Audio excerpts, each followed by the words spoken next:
রোজা রেখে যে ব্যক্তি মিথ্যা কথা, মিথ্যা কাজ, মানে পাপ কাজ, অন্যায় কাজ ছাড়তে পারলো না, তার না খেয়ে থাকা, না পান করে থাকাতে আল্লাহ কিছু যায় আসে না।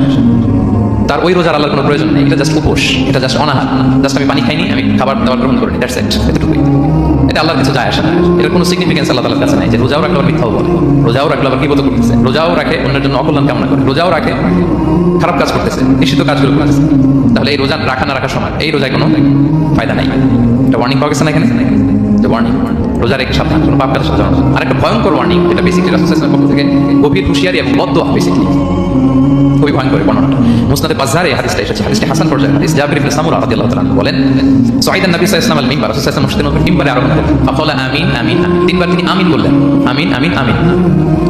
ফালাম্মা নাযালা সুইলা আন যালিক, যখন নেমে আসলে জিজ্ঞেস করা হলো রাসূল সাল্লাল্লাহু আলাইহি ওয়াসাল্লাম আপনি আমিন আমিন আমিন বললেন, এমন তো করতে দেখি না কখনো, কেন বললেন? ফাকালা, রাসূল সাল্লাল্লাহু আলাইহি ওয়াসাল্লাম বললেন, আতানি জিবরিল, জিবরিল একটু আগে আমার কাছে এসেছে, ওয়াকালা, এবং বলেছে, রহিমা আনফুম রিইন আদরাকা রমাদানা ফালাম ইউগফার লাহু, ওই ব্যক্তি ধ্বংস হোক যে রমাদান পেল কিন্তু নিজের জীবনের গুনাহ ক্ষমা করাতে পারল না।